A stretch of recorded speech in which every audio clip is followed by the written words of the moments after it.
Donc, pour faire vos tiges de papier journal, il vous faut forcément un papier journal. Donc, je ne sais pas comment on dit en français, donc il ne faut pas vous prendre la tête. Pour couper le papier journal, ça reste assez simple. Normalement, on vous demande plein de mesures et tout ça, mais on peut le faire beaucoup plus simplement parce que le résultat reste quand même le même. Donc, on a un papier de journal plié en deux normal. On le coupe là où vous avez le pli avec un ciseau plus correct pour moi. Mais bon, malgré tout, je vous assure que ça ne joue pas grand chose. L'important, c'est d'avoir vos bandes de papier journal pour pouvoir faire après vos tiges.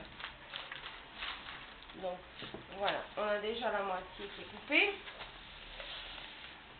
Et comme je ne vais pas faire tout le journal d'un coup, normalement on doit replier, mais bon, moi, je me prends pas la tête. Voilà, je me prends pas la tête, j'essaie de simplement le couper en trois. Si vous avez fait, comme on voit là, les jeux de mots, c'est pas grave, ça marche pareil. Donc, comme vous voyez, on le coupe en trois. Pas très délicate, c'est pas dans la nature, mais il y a des choses qui sont pas, qui n'ont pas besoin de détails, on va dire. Ok, donc j'écarte tout ça, et puis ce que je vais essayer de vous montrer, c'est comment on fait une tige. Donc on prend son papier journal, du moins sa bande, non? Et ce qu'on fait, c'est qu'on prend un morceau de coton, on le mouille, on les sort suffisamment sans qu'il soit trop sec, et on mouille. Oups. Je change de côté. Je suis pas une pro moi avec les tutos, donc c'est pas grave. On mouille l'angle. Non, juste ça. Maintenant, on doit prendre une tige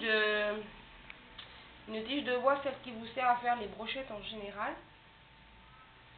Donc quand on la pose là, on essaye de voir qu'il y ait environ 1 cm sur la largeur de la tige et environ, on va dire, 4 ou 5 cm sur la longueur de la tige. Pas plus. D'accord? Donc, on soulève un petit peu pour que ça se décolle de la table au cas où. Et on commence à enrouler doucement, en pliant de cette façon, non? Et puis vous entourez doucement, en apprêtant suffisamment votre papier journal, de façon à créer une tige. C'est que moi je suis pas la pro des tutos, mais bon, je vais essayer de vous expliquer quand même. Donc on serre tout ça. Et on entoure en maintenant bien le papier pour que ça reste bien serré. Non? Le papier qui a été abîmé, bah, c'est bien de vous montrer en fait une erreur pour savoir comment l'arranger parce que c'est pas la fin du monde en fait. Après on prend un bâton de colle normal. Non? Quand on arrive vers la fin de la tige, c'est vraiment du naturel.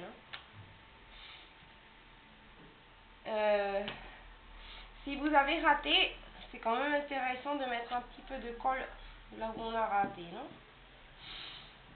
Si vous n'avez pas raté, c'est parfait, c'est mieux que mon petit tuto. Vous mettez juste dans le dernier coin pour que tout ça se colle bien. D'accord? Voilà. Donc la tige est terminée.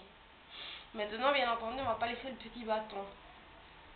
Donc on doit tourner dans le sens inverse, doucement bien entendu, duquel on a enroulé. Et en tournant simplement dans le sens inverse, il se décolle du début de ce qu'on a mouillé et il part tout seul. Voilà votre tige. Zoom zoom.